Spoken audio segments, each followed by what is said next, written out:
cientes da salvação operada pelo Pai, pelo Filho e pelo Espírito Santo, abandonaríamos o modelo de salvação que recebemos? A gente não foi batizado nesse nome, a gente não tem como recuar aqui, a gente não tem como abraçar um outro Deus que não aquele que a gente recebeu no batismo.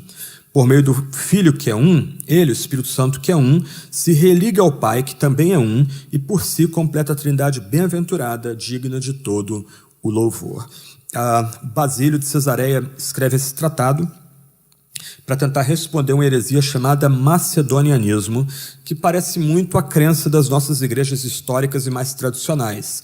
Fala-se muito do Pai, fala-se muito do Filho, mas o Espírito Santo muitas vezes é retratado como energia ou como uma espécie de linha auxiliar do Pai e do Filho. Mas Basílio entende que nós não podemos extrair nossa aliança batismal, a gente tem que confessar juntos a glória do Pai, a glória do Filho, a glória do Espírito e a plena igualdade dessas três pessoas divinas. Um alerta que Basílio vai destacar para a gente é a necessidade da gente rejeitar a prática de numerar as pessoas da Trindade.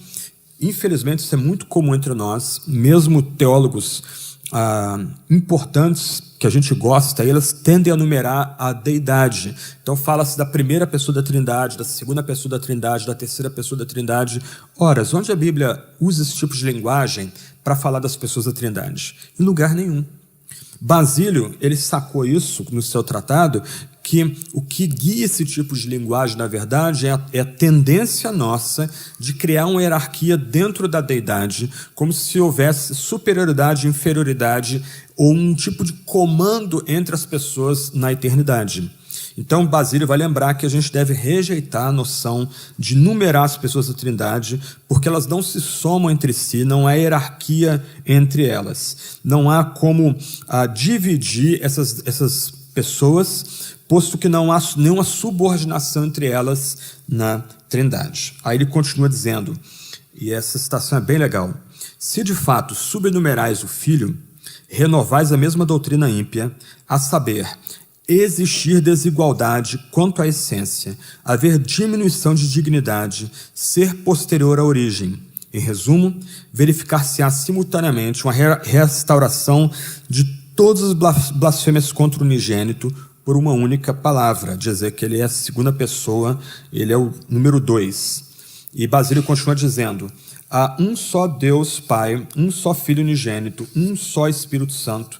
Anunciamos cada uma das hipóstases singularmente, e se fosse conveniente conumerar, não nos deixaremos levar por rude enumeração a uma ideia politeísta. O ponto dele aqui é que quem tende a numerar as pessoas da deidade vai acabar resvalando em algum tipo de triteísmo, numa noção aí de 3 deuses ou 3 divindades, não um único Deus que se revela em 3 pessoas distintas e 3 pessoas que compartilham glória, eternidade, imortalidade, etc. e tal. Então esse é o primeiro ponto. A gente está tentando entender aqui um pouquinho, bem brevemente, a questão da divindade do Espírito Santo. Especialmente no Novo Testamento, vai enfatizar muito fortemente que o Espírito Santo, o Espírito de Deus, é um com Deus. Ele é parte dessa deidade que nós adoramos e celebramos e que tem por nome Pai, Filho e Espírito Santo. Então esse é o primeiro ponto. O segundo ponto, e a gente tem que enfatizar isso também com muita força, é que o Espírito Santo é um ser pessoal. Então, num primeiro movimento, a gente afirma a plena igualdade do Pai, do Filho e do Espírito, mas se de um lado é mais óbvio que o Pai e o Filho são seres pessoais, algumas vezes a gente não toma como certeza que o Espírito Santo também é um ser pessoal.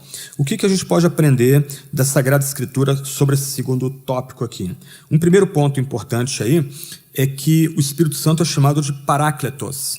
E Andreas Kostenberg e um coautor dele chamado Swain, acho que Mark Swain, num livro sobre a Trindade do Evangelho de João, muito legal, publicado pela editora Vida Nova, um trabalho bem bacana, tentando mostrar que o Evangelho de João é trinitariano, não dá para interpretar o Evangelho de João por outra moldura. Ele vai dar uma sugestão de traduzir Paráclitos de outra forma que não apenas consolador. Ele vai falar de traduzir Paráclitos como presença auxiliadora, o que já comunica a noção de que o Espírito Santo é um ser pessoal, ele é uma presença pessoal ao nosso lado, nos auxiliando, nos ajudando dia após dia. Também não vou dar a base bíblica aqui de cada um dos atributos que vem na sequência. Você pode ver isso em uma boa teologia sistemática, o próprio livro de Avivamento eu trato um pouquinho disso aí, mas o Novo Testamento já retrata o Espírito Santo como tendo atributos pessoais, atributos que caracterizam um ser pessoal. O Espírito Santo ele tem inteligência, ele tem vontade, sentimentos, ele fala, testifica, ordena, ele revela, ele luta, ele cria, ele intercede, ele vivifica os mortos, ele tem ciúmes. E no livro de Atos ele inclusive mata. É interessante quando Ananias e Safira vão dar parte dos seus rendimentos para a igreja, dizendo que estão dando todos os rendimentos. A pergunta que o apóstolo Pedro faz a eles é: por que mentistes ao Espírito? E aí tem um barulhão, né? Cabum, cai duro lá um, e daqui a pouco cai duro o outro lá, os dois mortos ali. A ideia é que o Espírito Santo fulminou aquelas pessoas. Como é que uma energia impessoal pode ser resistida? Como se pode mentir a uma mera energia? Você somente é um ser pessoal, você só nega a verdade a um ser pessoal, e somente um ser pessoal pode castigar aqueles que mentem, que foi o que aconteceu ali no livro de Atos. Então o Novo Testamento retrata o Espírito Santo como tendo esses atributos que caracterizam uma pessoa. E um outro ponto muito importante também é que, especialmente no Novo Testamento, especialmente em Atos, faz uma distinção entre o Espírito como ser pessoal, como uma das pessoas da deidade, e o seu poder. Ambos não são confundidos. O Espírito Santo é poderoso, o Espírito Santo dá dons como quer, o Espírito Santo ele vem com poder sobre a comunidade quando quer. O poder do Espírito não é confundido com o Espírito, mas é um atributo que o Espírito também tem, esse ser pessoal, que é um com o Pai e com o Filho. Um outro ponto importante aí que a gente vê no Novo Testamento é que o Espírito Santo se relaciona com o Pai e com o Filho. A gente vê isso basicamente no Evangelho de João, especialmente capítulos 14 e 16, onde você vê bem realçado ali esse caráter dessa tripessoalidade que há em Deus, a conversa do Filho com o Pai e a expectativa de que o Filho envie o Espírito Santo do Pai e de si mesmo, né? Então você vê o Espírito se relacionando com o Pai e com o Filho, mas especialmente no livro de Atos, que alguns têm sugerido chamar de Atos do Espírito, não Atos dos Apóstolos, já que o Espírito Santo ganha relevo no livro. Você vê o Espírito Santo se relacionando com outras pessoas, como cristãos, apóstolos, discípulos.